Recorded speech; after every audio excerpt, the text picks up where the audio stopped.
వ్యక్తిగా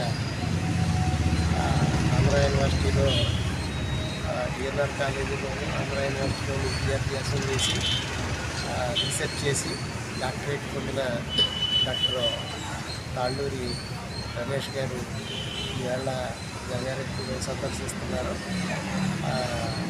వారికి మద్దతుగా మనందరం కృషి చేయాలని కోరుతూ వారిని ఓటర్లందరినీ రిపీల్ చేయాల్సిందిగా కోరుతాను.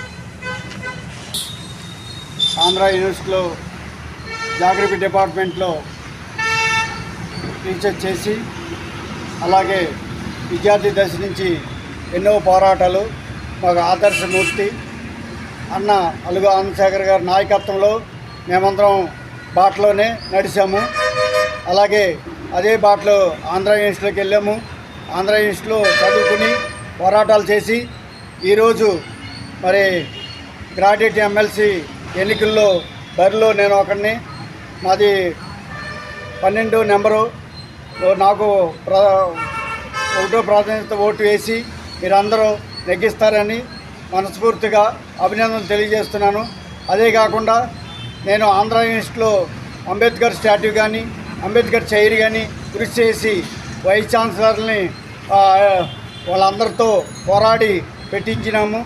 అదే కాకుండా మరి డిఎన్ఆర్ కాలేజీలో భూపతిరాజు విజయ్ కుమార్ టైంలో మేమందరం కలిసి పోరాటాలు చేసి అక్కడ హాస్టల్ సమస్యలు వచ్చినా ఏ సమస్య వచ్చినా ముందుండి నడిపించాము. అదే కాకుండా సోషల్ ఆర్గనైజేషన్లో ఎన్డిఎస్ జాతీయ దళిత విద్యార్థి సమైక్య అనే ఆర్గనైజేషన్లో జాతీయ స్థాయిలో మరి ఢిల్లీలో జెండా ఎగరేసాము. అలాగే మండల కమిషన్లో పోరాటం చేసి మరి అక్కడ మండల కమిషన్ ఇంప్లిమెంట్ చేయడంలో కీలక పాత్ర వహించాము. అదే కాకుండా అన్ని విషయాల్లో మరి ముందుండి నడిపించాము. మాకు అన్న మరి శేఖరన్న గారి నాయకత్వంలోనే మేము జీవించాము. ఆయన ఆంధ్ర యూనివర్సిటీలో లా కాలేజీ ప్రెసిడెంట్గా ఉన్నప్పుడు మేము కూడా అక్కడ ఉండి సైన్స్ కాలేజ్ ప్రెసిడెంట్కి పోటీ చేసినప్పుడు అన్న ముందుండి నామినేషన్ వేయించి నన్ను అప్పుడు ఆంధ్ర యూనివర్సిటీలో ఒక స్థాయిలో నడిపించారు. అదే కాకుండా ఈరోజు మరి జంగారెడ్డిగూడెం వచ్చాము. జంగారెడ్డిగూడెం వచ్చి అన్న ఆశీస్సుల గురించి సపోర్ట్ గురించి వచ్చాను. అలాగే అన్న అది సపోర్ట్తో నేను ఈరోజు జంగారెడ్డిగూడెంలో కాలేజీలు స్కూల్స్ తిరిగి మరి ఆ ప్రజల్ని ఓటర్లందరినీ మరి కలిసి నాకు ఓటు చేయమని అడిగాను. అదే కాకుండా మరి నా ప్రణాళికలో నేను ముందుండి మరి ఎన్నో సమస్యల మీద పోరాటం చేస్తాను. ఆ పోరాటాల్లో మరి నిరుద్యోగుల సమస్యలపైన పోరాటం చేసి ఈ వరకు మరి ప్రభుత్వం వచ్చి 9 నెలలు అయింది. అప్పుడు వరకు ఏమీ చేయలేకపోయింది. మరి ఎదురు చూస్తున్నారు.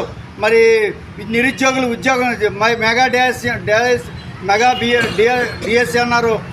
మెగా డిఎస్సి కాదు, మరి అమ్మఒడి అన్నారు, అది కాదు. మరి ఎన్నో మేము ఇప్పుడు వాట్సాప్లో వస్తున్నాయి, మేము అది చేసాము ఇది చేసామని మరి చీకటి మాటలు చెప్పి తప్పించుకుంటున్నారు. అలా తప్పించుకుంటానికి వీలు లేదు.